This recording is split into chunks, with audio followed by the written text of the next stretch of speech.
मी advocate Sadanand Kulkarni. तर मला जो आज विषय दिलेला आहे तो 97वी घटना दुरुस्ती आणि जी नवीन ज्या तरतुदी कायद्यामध्ये ऍड केलेल्या आहे 154B, तर हा विषय दिलेला आहे. तर त्याबद्दल मला आज माझे विचार मांडण्यासाठी तो विषय दिलेला आहे. मूळ विषयात जाण्यापूर्वी मला असं वाटतं की आपल्याला 97वी घटना दुरुस्ती म्हणजे काय किंवा हे 154B म्हणजे काय, तर ह्या सगळ्यासाठी आपल्याला थोडं इतिहासात जावं लागेल. इतिहास म्हणजे अगदी खूप इतिहासात खोल जाण्याची गरज नाहीये, तरी पण एक गाईडलाईन किंवा एक आउटलाईन मध्ये मी संक्षिप्त स्वरूपात आपल्याला सहकार चळवळ किंवा हे काय प्रकार आहे याबद्दल आधी एक इंट्रोडक्टिव्ह एक ऐतिहासिक त्याची जी बॅकग्राऊंड आहे ती आपणासमोर आधी मी माझे विचार हे करतो आणि त्याला अनुसरूनच मूळ विषयावर येणं जास्त सोयीस्कर ठरेल. आपली ही जी चळवळ आहे म्हणजे ही जी सहकारी गृहनिर्माण संस्था आहे, तर ही एक मोठी व्यापक चळवळ आहे. सहकारी चळवळीचा हा एक भाग आहे. आपण सर्व आपल्या देशात किंवा आपल्या राज्यात, पर्टिक्युलरली महाराष्ट्र राज्यात जी एक सहकार क्षेत्र जे आहे तर तो एक चळवळीचा भाग आणि आपण त्यातले एक महत्वाचे घटक आहोत. सहकार चळवळ ही फार मोठी व व्यापक आहे. ज्याला फार जुना इतिहास आहे, इन द सेन्स की साधारण 1904 किंवा त्याच्या काही दिवस अगोदर सहकार चळवळ जी सुरू झाली ती इंग्लंड, युरोप या देशांमध्ये सुरू झाली आणि तिथे चळवळ सुरू झाल्यानंतर हळूहळू ती इतर देशांमध्ये देखील पसरायला लागली. 1904चा हा जो काळ आहे तो त्यावेळेला आपल्याकडे ब्रिटिश राजवट होती, इंग्रजांचं राज्य होतं. त्यामुळे साहजिकच इंग्लंडमध्ये घडणाऱ्या गोष्टींचा परिणाम नॅचरली आपल्या भारताच्या काही गोष्टींवर देखील होणार होता.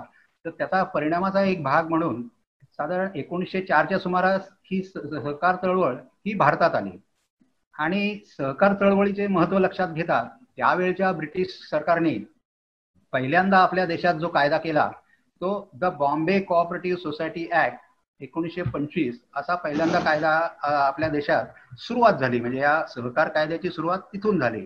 आज आपण 1960चा कायदा जो आहे त्याच्या अनुषंगाने आज आपण आपली वाटचाल करीत आहोत. पण पहिला जो कायदा आला तो 1925, त्याचं नाव होतं बॉम्बे कोऑपरेटिव्ह सोसायटी ऍक्ट. त्यानंतर काही कालाने भारत स्वतंत्र झाला. भारत स्वतंत्र झाल्यानंतर महाराष्ट्र राज्याची देखील स्थापना झाली.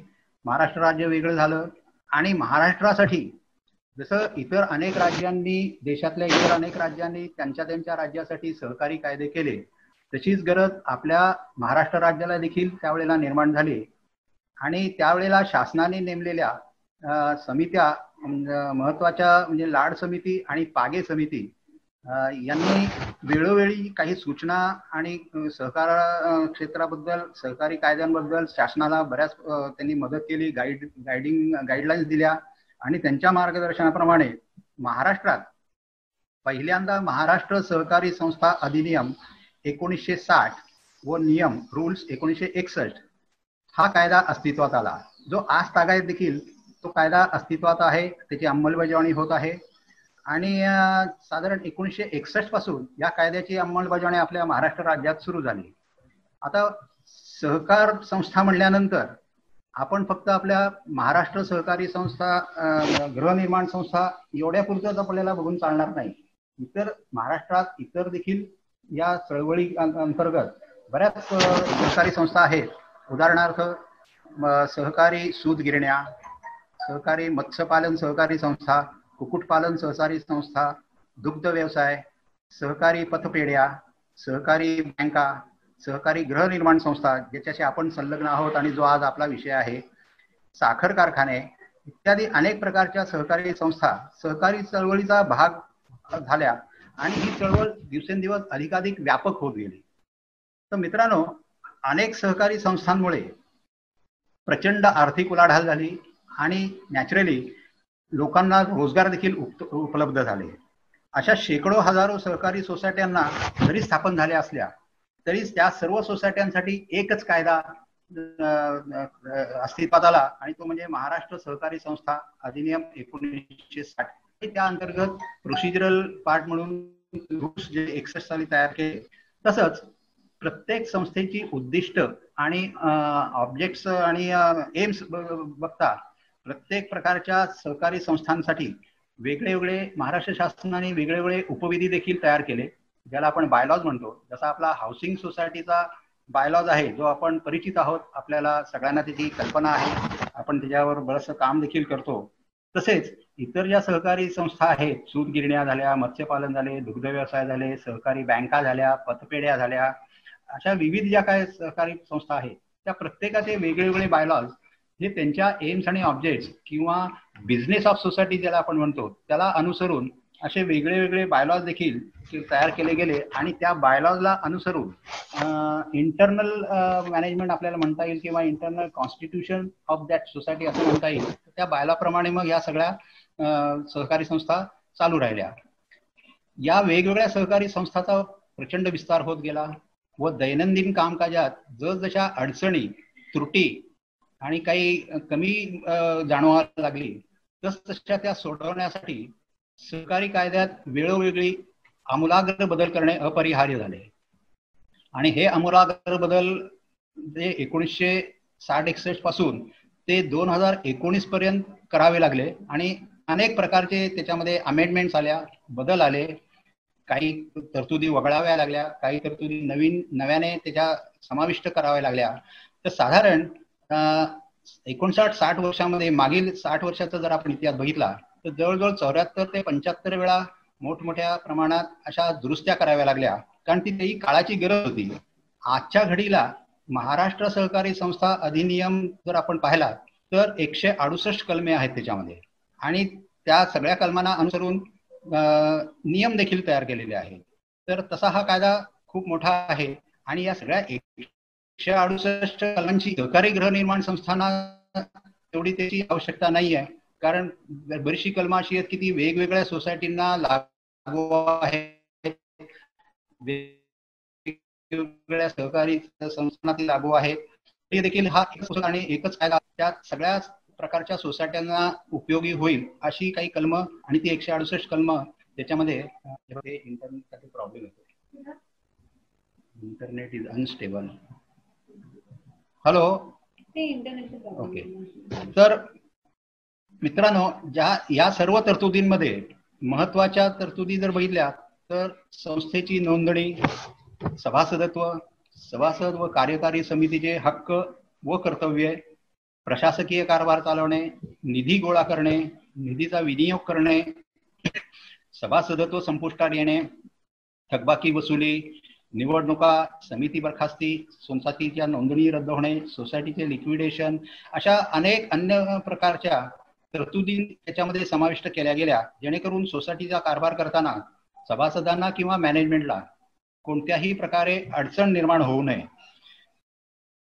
तर अशा प्रकारे आपण जर बघितलं तर गेल्या काही वर्षात असंही आढळून येईल की काही सहकारी संस्था, म्हणजे सहकारी पतपेढ्या बघा, सहकारी सूत गिरण्या पहा, सहकारी बँका देखील किंवा सहकारी कारखाने, पर्टिक्युलरली कोणत्याही संस्थेचं नाव मी घेत नाही, आपल्याला थोडा माहीत असाल तर ह्या म्हणजे सहकार चळवळ जरी जोरात चाललो असेल किंवा चांगले फोपावले असतील तरी काही या वेगळे वेगळे आहेत. त्या कारणामध्ये देखील आपण आज जाण्याचं काही कारण नाही आहे. पण इतर काही संस्था जरी बंद पडल्या वेगळ्या वेगळ्या कारणास्तव, तरी सहकारी गृहनिर्माण संस्था मात्र ही दिवसेंदिवस वाढतच आहे आणि त्याला चांगला प्रतिसाद मिळत आहे. तर सहकारी गृहनिर्माणाचं हे एक वैशिष्ट्य आहे आणि आपल्या सर्वांना एक आपल्याला अभिमान असला पाहिजे की जसे इतर कारखाने किंवा बँका बंद पडल्या तशा सहकारी गृहनिर्माण संस्था काही बंद पडलेल्या नाही आहेत. आणि त्यात एवढंच नव्हे तर त्याच्यात आता नवीन गोष्टी ऍड झालेल्या आहेत, म्हणजे सोसायट्यांचं पुनर्वसन किंवा रिडेव्हलपमेंट जे आपण म्हणतो तशा रिडेव्हलपमेंट देखील ही कन्सेप्ट आलेली आहे. त्यामुळे या सहकारी गृहनिर्माण संस्था जो आहे त्यांना आजच्या तारखेला कोणताही धोका नाही म्हणा किंवा एक व्यवसाय चांगला आणि चांगला सहकार चळवळीला पोषक असा हा गृहनिर्माण व्यवसाय हा चाललेला आहे. आपल्या सोसायटीची जी बांधकामं झाली अगोदर, कारण पूर्वी बांधकामाशी संबंधित जो काय कायदा होता तो मोफा कायदा होता. 1963 साली हा कायदा आला. जसा 1960 साली सहकारी संस्था कायदा अस्तित्वात आला, त्याचप्रमाणे 1963 साली मोफा कायदा अस्तित्वात आला आणि आता अलीकडे मध्यंतरी केंद्र सरकारने नवीन रेरा कायदा देखील आणला. पण हे सर्व कायदे आणण्यामागे उद्दिष्ट हेच होतं की बांधकाम व्यवसायात पारदर्शकता यावी, प्रामाणिकता आणि खरेदीदाराची म्हणजे आपल्यासारख्या ग्राहकांची कोणत्याही प्रकारे फसवणूक होऊ नये यासाठी हे सगळे कायदे आणले गेले. आणि हा 154ब देखील त्याच उद्दिष्ट डोळ्यासमोर ठेवून शासनाने हे 154B मध्ये बऱ्याच तरतुदी आणून ही त्याच्यामध्ये नवीन ऍड केलेली आहे. आता सहकारी व्यवसायामध्ये पुनर्बांधणी रिडेव्हलपमेंटची मागणी देखील जास्त व्हायला लागलेली आहे. पुनर्बांधणीमध्ये देखील आज अनेक त्रुटी किंवा काही गोष्टी लोकांना अनुभव आलेले की बिल्डर कडून फसवणूक देखील त्या रिडेव्हलपमेंटमध्ये झालेली आहे. तर ह्या सगळ्या गोष्टी टाळण्यासाठी शासनाने एकूणच या बांधकामामध्ये पारदर्शकता आणण्यासाठी ट्रान्सपरन्सीच्या उद्देशाने कलम 79A मध्ये अधिकाराचा वापर करून 3 जानेवारी 2009 रोजी गाईडलाईन्स प्रसिद्ध केले. आणि या गाईडलाईन्सच्या आधारे या सगळ्या रिडेव्हलपमेंटच्या ज्या बांधकामं चालू आहेत त्याला अनुसरून ती बांधकामं होत आहेत. आता हा रिडेव्हलपमेंटचा विषय जो आहे तो एक दुसरे अन्य व्यक्ती आहेत त्यांच्याकडे हा विषय आहे. तर ते त्यांची भूमिका आणि त्याबद्दल त्यांचं म्हणणं मांडतीलच. पण रिडेव्हलपमेंट या विषयावर मी जास्त जात नाही. इतर गोष्टी 154B मध्ये आपल्याला बऱ्याच आहेत तर त्याच्याकडे मी वळतो. आणि अशा प्रकारे हे साधारण 2013 मध्ये केंद्र सरकारच्या सूचनेप्रमाणे 97वी घटना दुरुस्ती करणं हे सगळ्या राज्यांना त्यांच्या राज्यात सहकारी कायद्यामध्ये बदल करून 97वी घटना दुरुस्ती करण्यासाठी सूचना दिल्या गेल्या. त्याप्रमाणे आपल्याकडे देखील महाराष्ट्रात 97वी घटना दुरुस्ती ही करण्यात आली. साधारण फेब्रुवारी 2013 मध्ये ही 97वी घटना दुरुस्ती अंमलात आली. त्याच्यामध्ये मी शॉर्टमध्ये तुम्हाला त्यातल्या काही महत्वाच्या तरतुदी सांगतो की ज्या आपल्याला दैनंदिन कामकाजामध्ये त्याचा आपल्याला त्याला फेस करावं लागतं किंवा त्याचा आपल्याला उपयोग करावा लागतो किंवा त्या तरतुदींकडे आपल्याला दुर्लक्ष करून चालणार नाही. एक ऑथराइज पर्सन म्हणून एक नव्याने कन्सेप्ट तयार केली गेली या 97व्या घटना दुरुस्तीमध्ये कलम नवीन ऍड करून. तसंच ज्या सहकारी बँका आहेत त्या सहकारी बँकांसाठी एक्सपर्ट डायरेक्टर ही एक नवीन नेमणूक केली. त्याची उद्दिष्ट आणि त्यांची कार्यप्रणाली किंवा त्यांचं काय काम आहे हे त्या कायद्याच्या तरतुदीमध्ये स्पष्ट केलेलं आहे. पण ते सहकारी बँकांशी संबंधित असल्यामुळे त्याच्यावर आता जास्त त्याच्यावर चर्चा करणं योग्य होणार नाही. त्याच्यानंतर महत्वाची तरतूद जी सभासदांच्या दृष्टीने जी आहे तर ती ऍक्टिव्ह आणि नॉन ऍक्टिव्ह मेंबरशिप ही कन्सेप्ट आणली या नवीन घटना दुरुस्तीमुळे. तर त्याच्यामध्ये त्याचा उद्देश असा आहे की प्रत्येक सदने त्याच्या गृहनिर्माण सोसायटीमध्ये स्वतः पार्टिसिपेशन करावं, इंटरेस्ट घ्या, सोसायटी कशी चालते त्याचा प्रत्येक सभासदाचा सहभाग असावा कोणत्या ना कोणत्या स्वरूपात, जरी तो कलर असो किंवा नसो. तर हे उद्दिष्ट डोळ्यासमोर ठेवून ऍक्टिव्ह आणि नॉन ऍक्टिव्ह मेंबर ही एक कन्सेप्ट आणली.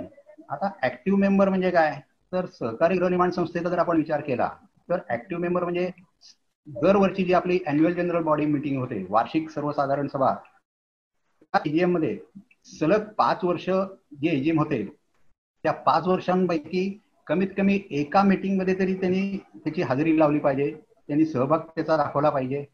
तर त्याला ऍक्टिव्ह मेंबर म्हणून गृहीत धरलं जातं. तर समजा एखादा सभासद सलग 5 वर्ष जर हजर राहू शकला नाही तर तो नॉन ऍक्टिव्ह मध्ये लगेच त्याचं स्टेटस तयार होतं आणि त्याला पण जर 5 वर्ष काही कारणास्तव तो त्याची योग्य आणि जेन्युइन कारणं असतील आणि सोसायटीला जर त्यांनी तसं लेखी कळवलं की मला या कारणास्तव एजीएम मध्ये हजर राहता येणार नाही.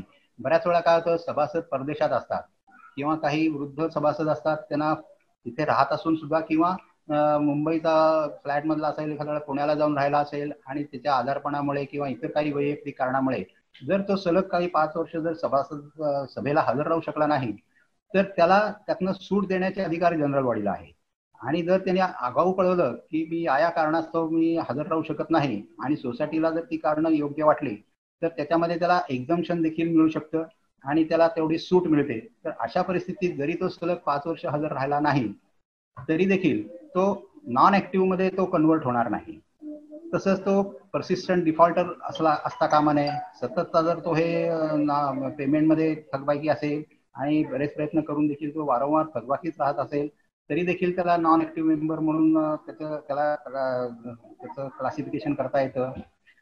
आणि पहिली 5 वर्ष झाल्यानंतर पुढील 5 वर्षात देखील जर तो कंटिन्युअस हजर राहिला नाही एजीएम मध्ये आणि कोणत्याही योग्य कारणाशिवाय, तर कायद्यात अशी तरतूद आहे की सोसायटी त्याचं सभासदत्व रद्द करू शकते.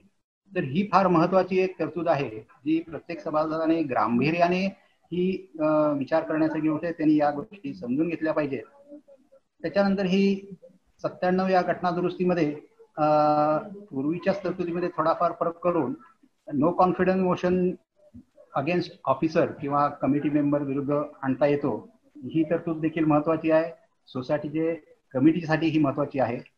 त्याच्यानंतर एजीएम घेण्याची जी तरतूद आहे ह्या नवीन दुरुस्तीमुळे ती त्या याच्याप्रमाणे पूर्वी आपल्याला 14 ऑगस्ट पूर्वी एजीएम घेण्याची तरतूद होती.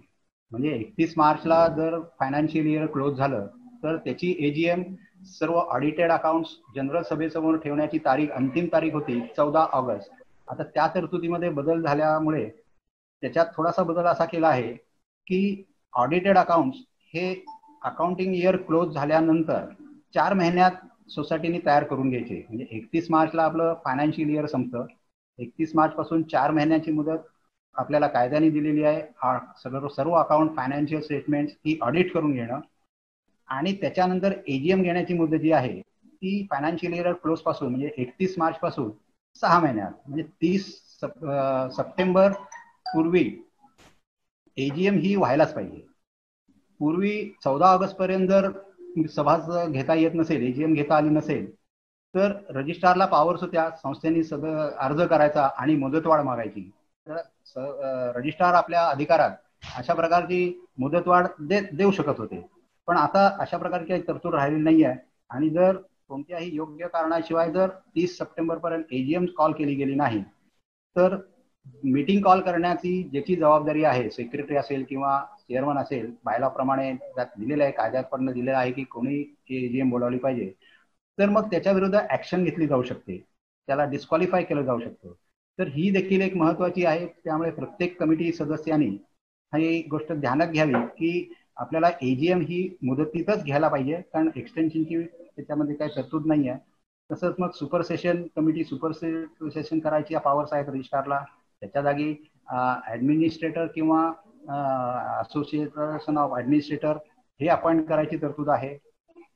नंतर कलम 81 खाली ऑडिटर नेमण्याची तरतूद जी आहे ती पूर्वीपासून आहे. फक्त त्यात बदल एवढा आहे की जे रजिस्ट्रारच्या म्हणजे शासनाने तयार केलेल्या एम्पॅनलमेंटवर जे ऑडिटर ज्यांची नोंद झालेली आहे तर असे ऑडिटर सोसायटीने त्यांच्या लिस्टमधून निवडून त्यांच्याकडे आपली ऑडिट पत्रकं, आपली हिशोबाची पत्रकं देऊन त्यांच्यामार्फत ऑडिट करून घ्यावं. तर अशा प्रकारच्या काही तरतुदी ज्या आहेत बघितलं तर 97व्या घटना दुरुस्तीमध्ये 167 कलम जर आपण बघत गेलो तर अजून अनेक तरतुदी आपल्याला त्याच्यामध्ये दिसतील. पण आपल्या गृहनिर्माण संस्थेशी संबंधित जे काही तरतुदी आहेत मी त्याचाच ओहापोह केलेला आहे शॉर्टमध्ये काही ठराविक कलम समोर घेऊन. त्याच्यानंतर मित्रांनो की हे 154ब हे कलम नव्याने समाविष्ट करण्यात आले.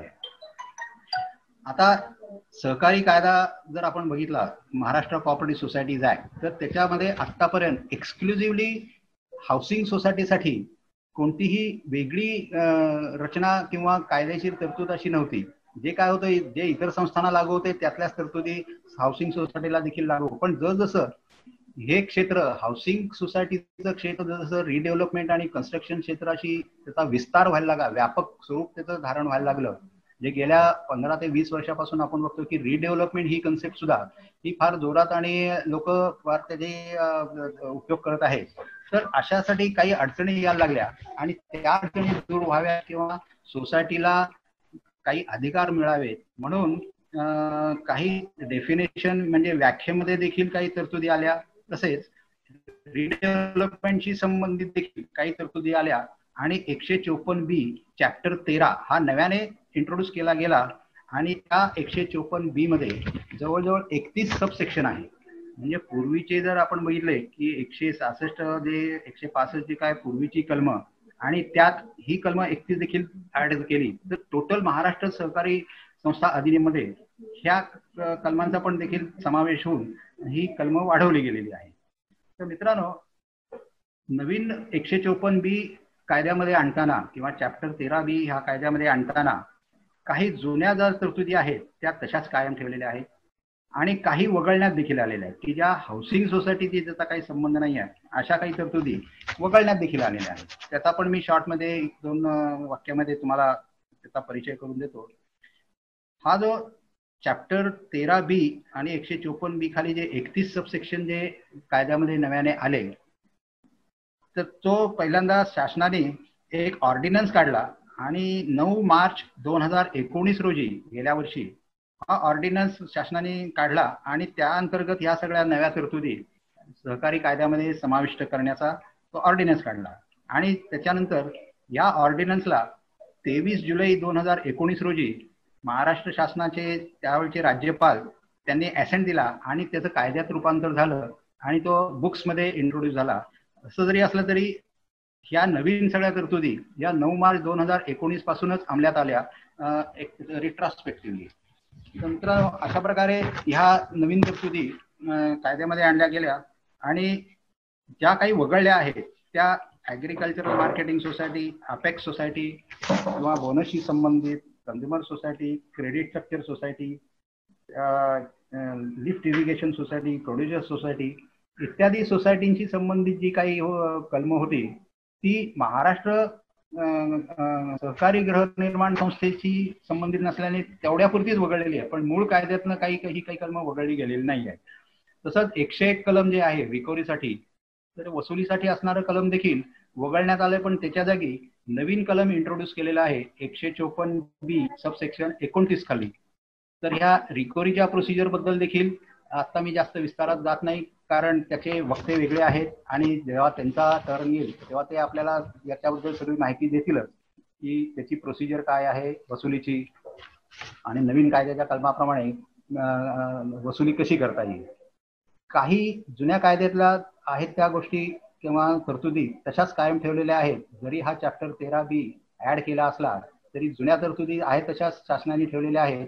उदाहरणार्थ बायलॉज किंवा कमिटीची रचना, कमिटीची जी रचना आहे चेअरमन, सेक्रेटरी, पदाधिकारी, cooperative court, cooperative appeal court, तसंच सहकार वर्ष 31 मार्च जे आहे जे अगोदर होतं ते तसंच कायम ठेवलेलं आहे. त्याच्यानंतर लिक्विडेशनच्या वगैरे आणि काही रूल्स हे आहे तसे ठेवलेले आहेत. रजिस्ट्रेशनची procedure, amendment in bylaws, amalgamation, division of society, cancellation of registration, तसंच डिरजिस्ट्रेशन अशा काही ज्या तरतुदी आहेत त्या या नवीन कायद्यात देखील इलेक्शन वगैरे हे सगळं कायम ठेवलेलं आहे.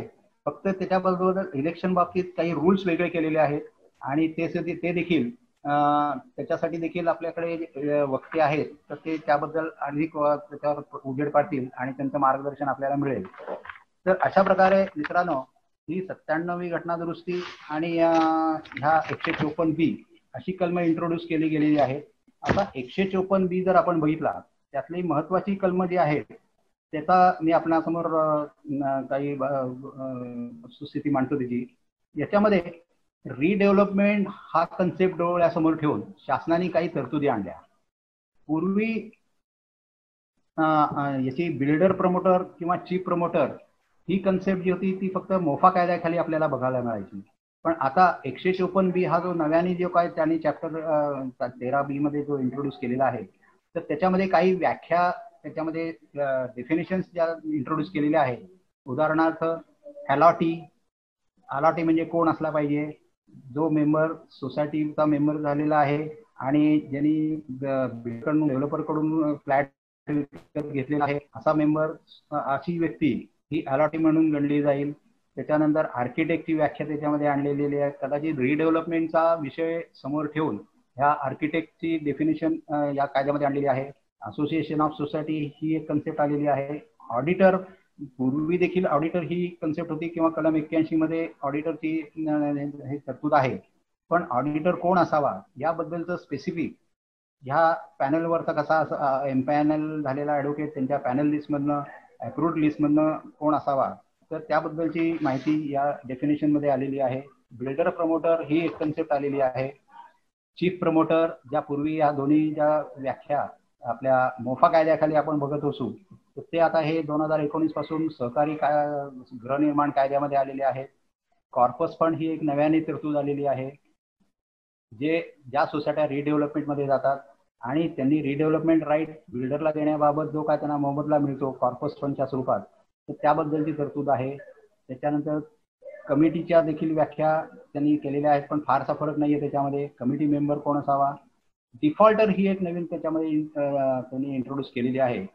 तर डिफॉल्टर कोण असावा किंवा कोणाला म्हणता येईल, तर डिफॉल्टर हा फ्लॅट ओनर किंवा जो ज्याच्या ताब्यात कब्जात फ्लॅट आहे अशी व्यक्ती ही डिफॉल्टर असू शकते. पहिल्यांदा ही कन्सेप्ट स्पष्ट नव्हती. आता बऱ्याच शंकांचं निरसन झालेलं असल्यामुळे बऱ्याच वेळा काय होतं की मेंबर जो आहे सोसायटीचा, फ्लॅट ओनर जो आहे, तो त्या फ्लॅटमध्ये राहत नाही आणि एक त्रयस्थ व्यक्ती तिथे राहत असते, ऑक्युपंट म्हणून. तर त्यांच्या संदर्भात जर रिकव्हरी करायची झाली तर बऱ्याच वेळा संभ्रम निर्माण व्हायचा की नक्की वसुली कुणाकडनं करायची, कारण मूळ मेंबर जागेवर नाही आहे आणि राहतो तिसरीच व्यक्ती राहते. तर या दोघांना त्याच्यामध्ये समाविष्ट केले गेलेलं आहे की जर डिफॉल्टर राहिला तर या दोघांकडनं वसुली करता येते. आणि जर 3 महिने बिलं इश्यू करून किंवा डिमांड नोटीस काढून देखील 3 महिने जर त्यांनी पेमेंट दिलं नाही तर त्याला डिफॉल्टर म्हणतात. तसंच सोसायटीचे ड्यूज हे कधी म्हणायचे, तर त्याची बाबत देखील याच्यामध्ये नवीन कायद्यामध्ये तरतूद केलेली आहे आणि डेफिनेशनमध्ये ह्या गोष्टी सगळ्या आणलेल्या आहेत. फ्लॅट ही कन्सेप्ट जशी मोफा कायद्यामध्ये होती जवळजवळ तशीच्या तशी ही महाराष्ट्र सहकारी गृहनिर्माण संस्था हा जो नवीन चॅप्टर ऍड केला आहे त्याच्यामध्ये त्यांनी आणलेली आहे. कदाचित रिडेव्हलपमेंट ही कन्सेप्ट समोर दृष्टिकोन ठेवून त्याबाबत ही तरतूद आणलेली आहे. जनरल बॉडी, जनरल मीटिंग याबाबत देखील गाईडलाईन दिलेल्या आहे. आणि हाऊसिंग सोसायटी म्हणजे काय, तर पूर्वी जुन्या कायद्याप्रमाणे हाऊसिंग सोसायटीच्या डेफिनेशन मध्ये आपल्याला असं आढळून येतं की ज्याची उद्दिष्टे किंवा ऑब्जेक्ट किंवा पर्पज आहे हाऊसिंग सोसायटीचा तो सभासदांना प्लॉटचं वाटप करणं, जिथे प्लॉट होल्डरची सोसायटी आहे आणि त्यांना मग घरं बांधण्यासाठी तो फ्लॅट अलॉट करणं, किंवा जर ऑलरेडी फ्लॅट्स घेतलेले असतील बिल्डरकडनं तर त्या बिल्डिंगचं मेंटेनन्स, त्याला इतर सुविधा उपलब्ध करून देणे, अशा प्रकारची पूर्वी बिझनेस ऑफ सोसायटी म्हणून किंवा object of society he concept होती. पण आता या नवीन तरतुदीप्रमाणे ही जुनी कन्सेप्ट तर कायम ठेवलेली आहेच, परंतु construction of additional tenements or premises by using potential of the land, म्हणजे हे रिडेव्हलपमेंट हा दृष्टिकोन डोळ्यासमोर ठेवून ही तरतूद कायद्यामध्ये शासनाने आणलेली आहे. आता पूर्वी एक आपल्याला आढळून येईल की ह्या घटना 154B हा येण्यापूर्वी टेनंट ओनरशिप हाऊसिंग सोसायटी आणि टेनंट को पार्टनरशिप हाऊसिंग सोसायटी असं क्लासिफिकेशन, सब क्लासिफिकेशन सोसायटी रजिस्टर करताना केलं जात होतं. आपण आपल्या सोसायटीची जर रजिस्ट्रेशन सर्टिफिकेट बघितली तर बऱ्याच अंशी आपल्याला आढळून येईल की आपली सोसायटी ही टेनंट को पार्टनरशिप हाऊसिंग सोसायटी असं त्याचं सब क्लासिफिकेशन आढळून येईल. आणि फार थोड्या सोसायट्या आता आढळून येतील की त्यांचं सब क्लासिफिकेशन हे tenant ownership cooperative housing society असं आढळून येईल. आता ह्या दोन्हीमध्ये तसं बघितलं तर फरक खूप आहे आणि तो महत्वाचा कायदेशीर फरक आहे. या दोन व्यतिरिक्त इतर हाऊसिंग सोसायट्या देखील आहेत, मॉर्गेज कोऑपरेटिव्ह सोसायटी वगैरे वगैरे, पण त्याचं प्रमाण खूप कमी आहे. आणि आपण सगळे या टेनंट को पार्टनरशिपशी संबंधित असल्यामुळे आपलं स्टेटस काय, नक्की आपल्या फ्लॅटचं स्टेटस काय, आपण जे राहतो ते आपल्याला तिथे कायदेशीर आपलं स्टेटस काय आहे, तर या दोन्ही प्रकारच्या सोसायट्यांची जर आपण व्याख्या बघितली तर त्यातनं स्पष्ट होतं. टेनंट ओनरशिप हाऊसिंग सोसायटी जर आपण पाहिली तर ही टेनंट कोऑपरेटिव्ह हाऊसिंग सोसायटी म्हणजे की जमीन जी आहे मग ती लीजवर असो किंवा ओनरशिपवर असो, तर जमिनीची मालकी ही सोसायटीची असते.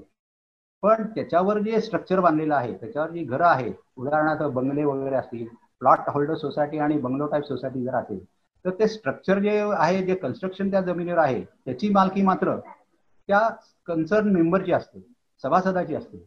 म्हणजे इथे ओनरशिप ही दोन विभागात आलेली आहे. लँडची ओनरशिप ओव्हरऑल आहे ती सोसायटीची आणि त्याच्यावरचं स्ट्रक्चर जे आहे ते स्ट्रक्चर जे आहे ते सभासदाच्या मालकीचं. पण टेनंट को पार्टनरशिप जर आपण ही कन्सेप्ट बघितली, या सब क्लासिफिकेशन मध्ये काय होतं की जे फ्लॅट्स अलॉट केलेले आहेत किंवा आपण बिल्डरकडनं विकत घेतलेले आहेत, तर फ्लॅट आणि त्या बिल्डिंगच्या खालची जी जमीन आहे या दोन्हीची मालकी म्हणजे land as well as the building or construction about the land, या दोन्हीची मालकी ह्या टेनंट कोऑपरेटिव्ह पार्टनरशिप हाऊसिंग सोसायटीमध्ये ती सोसायटीकडे जाते. म्हणजे बघा, हे थोडं जरा आपल्याला वेगळं वाटेल, बऱ्याच लोकांना या गोष्टीची माहीत नसते की आज मी म्हणू शकतो का की मी माझ्या फ्लॅटचा मालक आहे, संपूर्ण मालक आहे. तर या डेफिनेशन प्रमाणे आपण गेलो तर असं म्हणता येणार नाही की मी माझ्या फ्लॅटचा मालक आहे. ओव्हरऑल मालकी जी आहे ती सोसायटीकडे जाते. कारण आपल्या सोसायट्या, आपण जर आपला रजिस्ट्रेशन सर्टिफिकेट बघितलं तर त्या सब क्लासिफिकेशन जर आपण त्याचा अभ्यास केला तर आढळून येईल की टेनंट को पार्टनरशिप हाऊसिंग सोसायटीमध्ये आपण येत असल्यामुळे आपला फ्लॅट तसंच जमिनीखालची, आपल्या इमारती खालची जी जमीन आहे याची मालकी कायद्यानेच सोसायटी ज्या तारखेला रजिस्टर होते त्या तारखेपासूनच हे स्टेटस सगळं सोसायटीकडे जातं.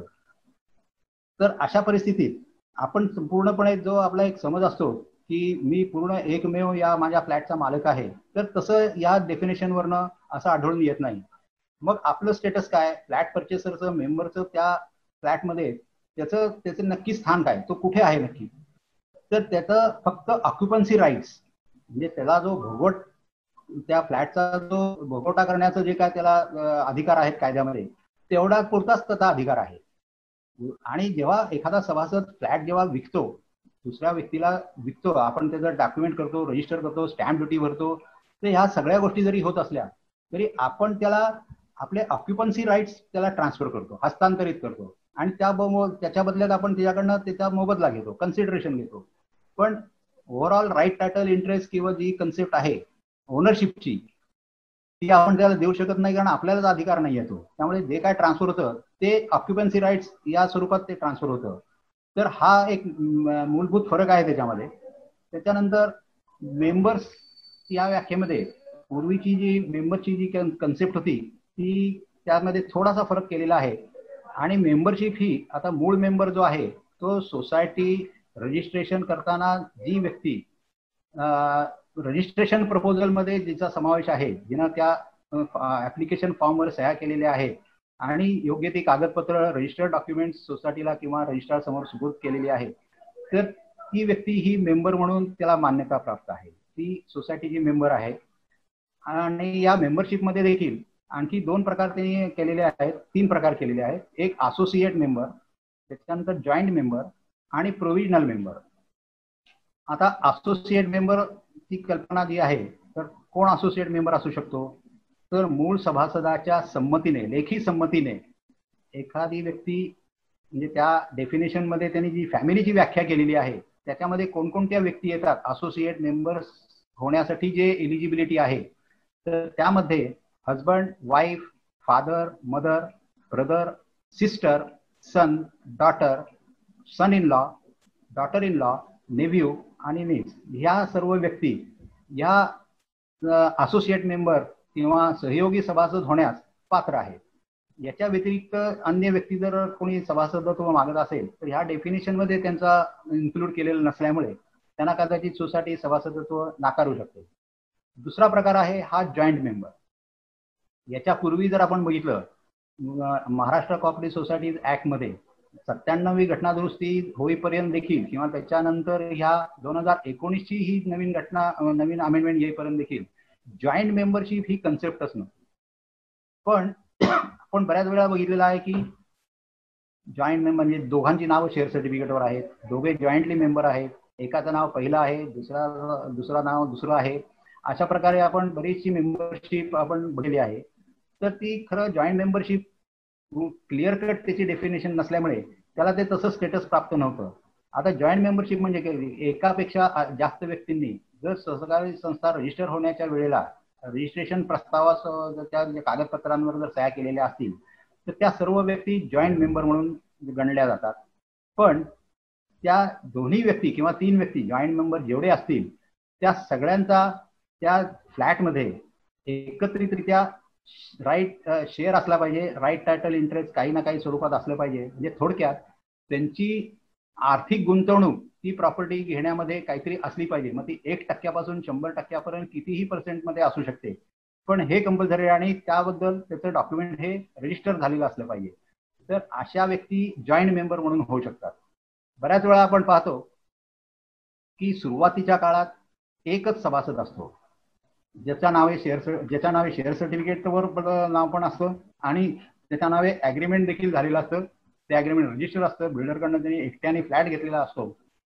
पण त्याला जर एखाद्याला बरोबर घेऊन जॉईंट मेंबर करायचं असेल तर त्याला जसं असोसिएट मेंबर करता येतं त्याचं इतकं सोपं नाही आहे. ते जॉईंट मेंबरसाठी मग त्या नवीन येणाऱ्या मेंबरला असं काय दाखवता येण्यासारखं आहे की त्याचा शेअर, राईट, टायटल, इंटरेस्ट त्या फ्लॅटमध्ये एकत्रितरित्या उत्पन्न झालेला आहे. तर मग त्यासाठी मग काही वेळेला काही कंपल्शन्स असतात व्यक्तींवर की एखाद्याला जॉईंट मेंबर म्हणून घ्यावं. तर अशा वेळेला मग त्याच्या नावे गिफ्ट डीड करतात. मग त्या फ्लॅटमधला एक 10%, 20%, 25% आपल्या आपल्या चॉईस प्रमाणे लोक त्याच्यामध्ये मग एखाद्या सभासदाला गिफ्ट डीड करून ते डॉक्युमेंट रजिस्टर करतात आणि दाखवतात की बाबा याचा एवढा % हा एक त्याच्यामध्ये त्याचा शेअर किंवा राईट, टायटल, इंटरेस्ट हा निर्माण झालेला आहे. किंवा काही केसेसमध्ये आपण बघतो की हक्क सोडपत्र, रिलीज डीड देखील करतात. मूळ मेंबर जो आहे तो त्याचा काही पर्सेंटेज जो आहे तो हक्क सोडपत्राच्या रजिस्टर डॉक्युमेंट करून तो त्रयस्थ व्यक्ती ज्याच्या नावे त्याला जॉईंट मेंबर करून घेत असेल अशा व्यक्तीच्या नावे देखील करू शकतो. आणि असा रजिस्टर्ड डॉक्युमेंटद्वारे ज्याचा राईट, टायटल, इंटरेस्ट क्रिएट झालेला असतो तर अशी व्यक्ती देखील जॉईंट मेंबर त्या फ्लॅटसाठी होऊ शकते. तिसरा प्रकार जो आहे मेंबरशिपचा तो आहे प्रोव्हिजनल मेंबर. आता ही महत्वाची तरतूद आली आहे कायद्यामध्ये. प्रोव्हिजनल मेंबर जे आहे ती बऱ्याच वेळा आपण पाहतो की नॉमिनेशन जिथे दिलेलं असतं अशा केसेसमध्ये जो नॉमिनी असतो तर नॉमिनीच्या नावे नो डाऊट त्याच्या नावे शेअर हस्तांतरण करायला लागते सोसायटीला. परंतु आता त्याच्यामध्ये मुदत दिलेली आहे. हा प्रोव्हिजनल मेंबर म्हणून त्याला स्टेटस दिलेला आहे आणि तो टेम्पररी स्वरूपाचा मेंबर होऊ शकतो जर नॉमिनी असेल तर.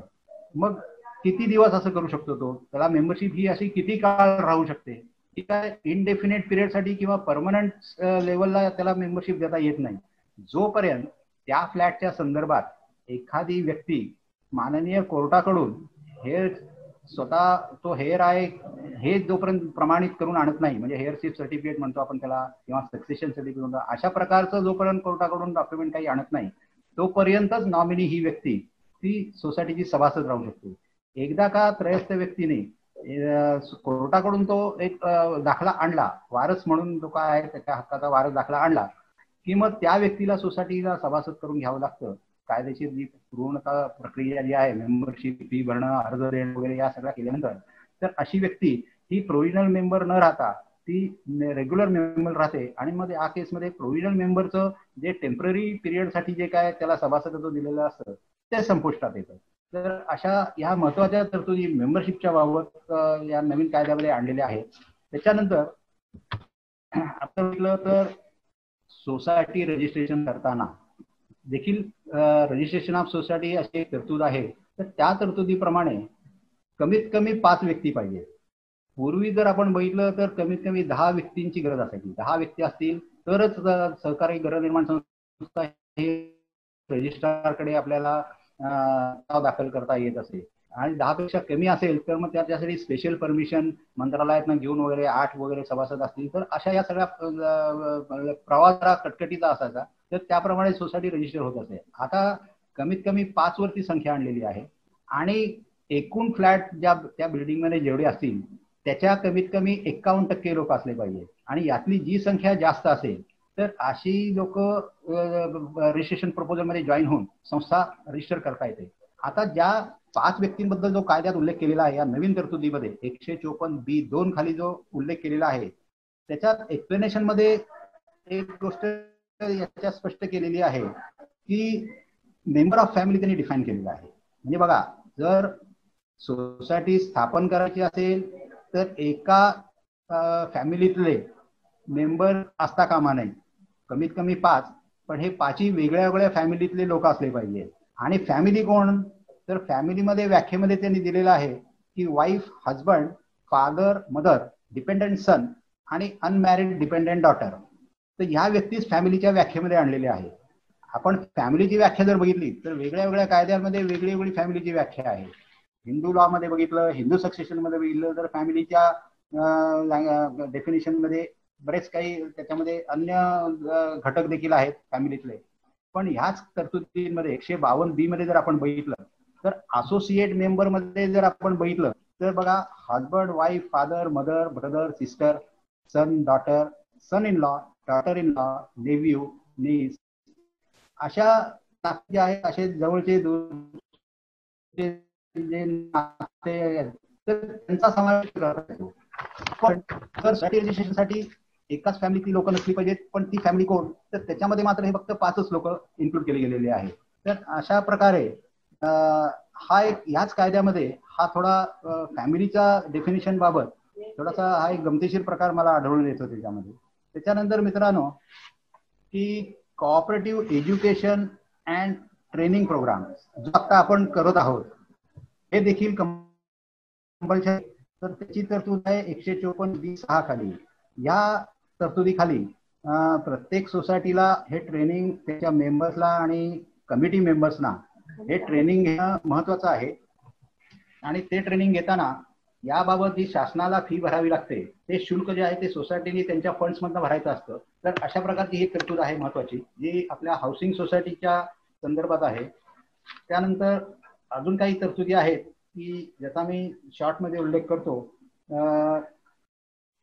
हस्तांतरण करायचं असेल तर मगाशी मी जसं म्हणलं की हस्तांतरण जर करायचं असेल तर ते कोणत्याही प्रकारचं हस्तांतरण शेअर किंवा फ्लॅट ट्रान्सफर करायचं असेल तर ते वारस हक्क सोडून, वारस दाखला सोडून रजिस्टर डॉक्युमेंट द्वाराच करता येतं.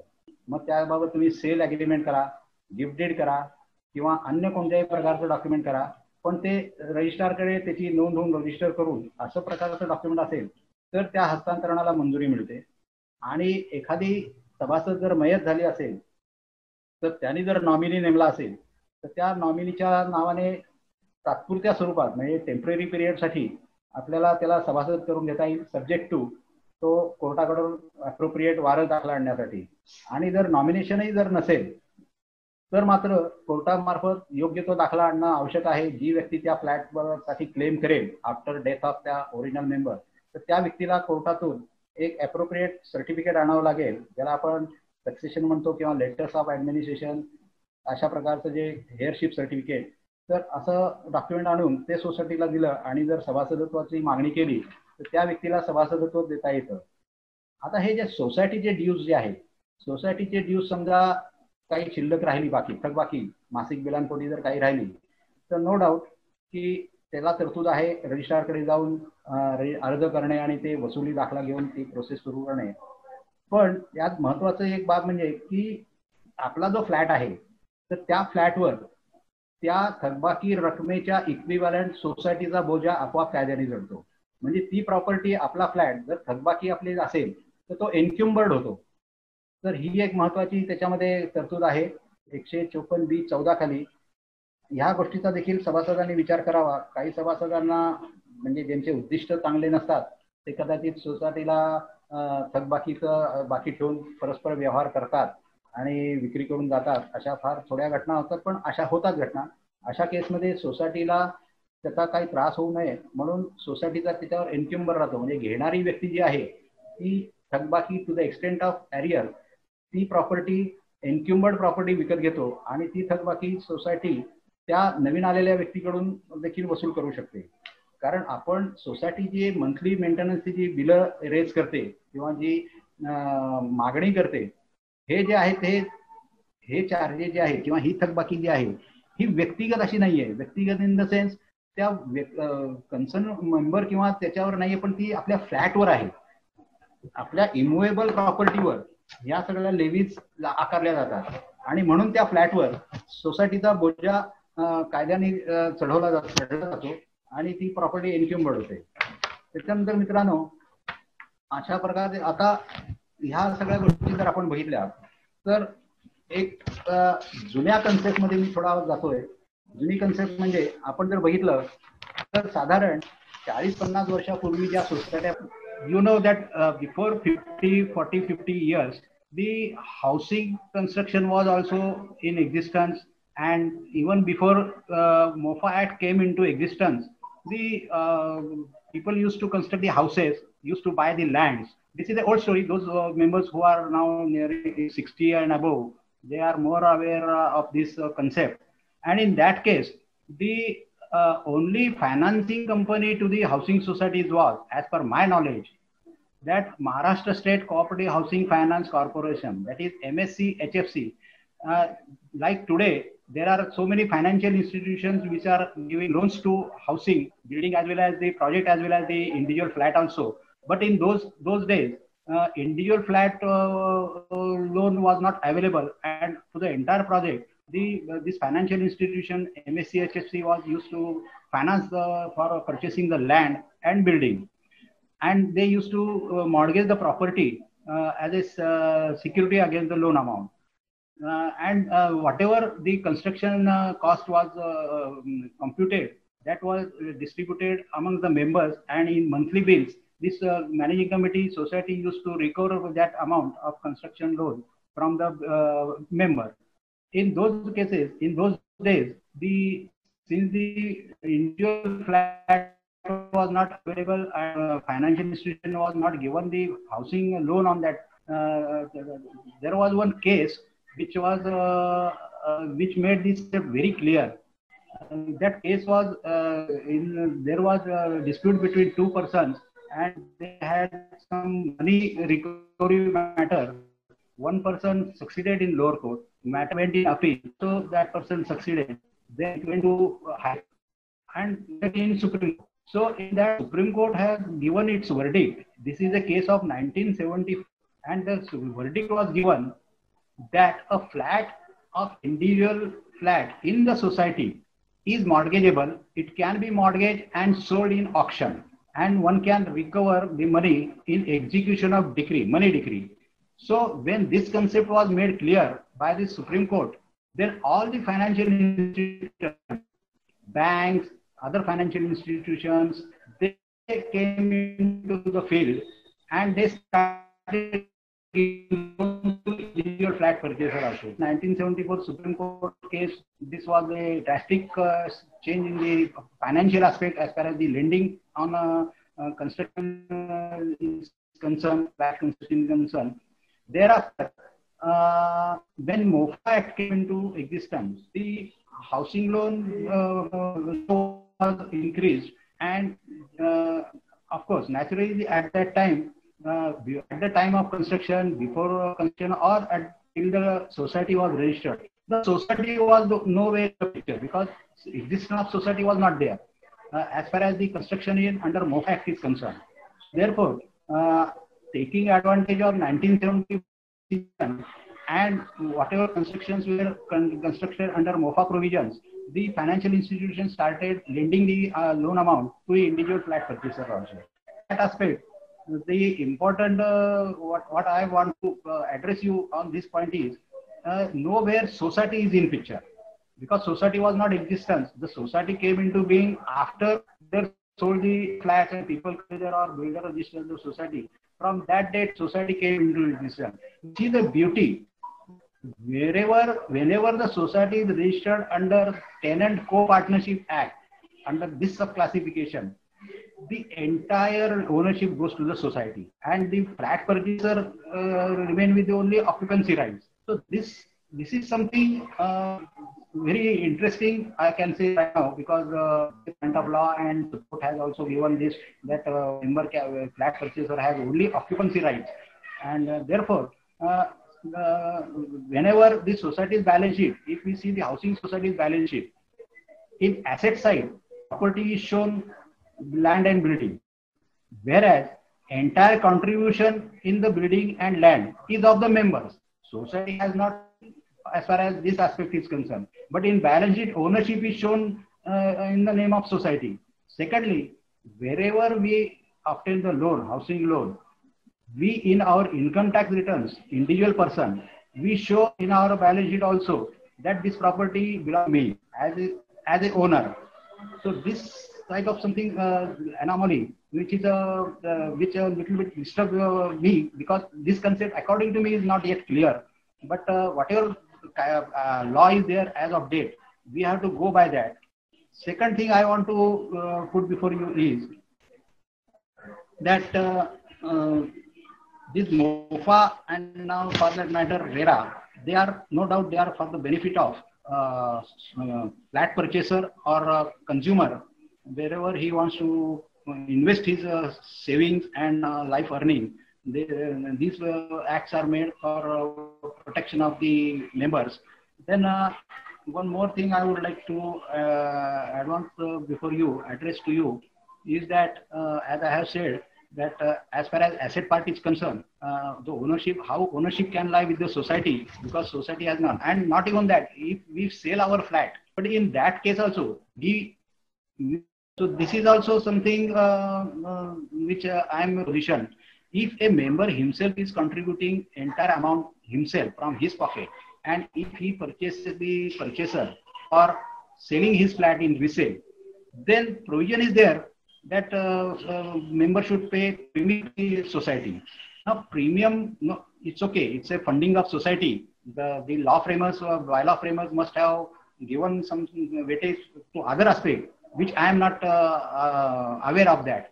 But these are some legal anomalies which are disturbing me. So you may also have your views as viewers. They can also put light on that, or they can think over that. But that doesn't mean that you from tomorrow you start society.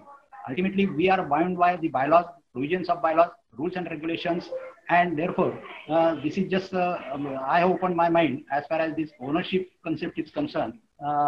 Even in balance sheets also, I have come across number of balance sheets of housing societies, wherein the share capital is shown. Earlier it was 250 per share money in multiplied by number of members. Now it is 500 multiplied so many numbers. So that is the paid up capital, share capital is shown.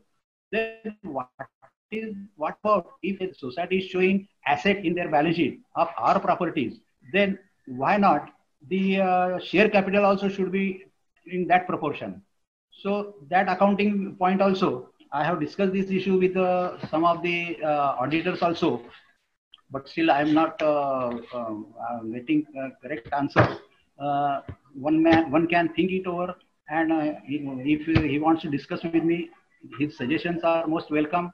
I will be more happy if this academic concept we can discuss, not in this session, because there are question answers also, and I'm told that some members have sent their queries, and I have to answer those queries also. So now I hope I have concluded, and I will take full stop to my submission, and only I will open this for attending the questions and your queries. So if one by one queries are passed on to me, I will try to answer those queries, and I will try to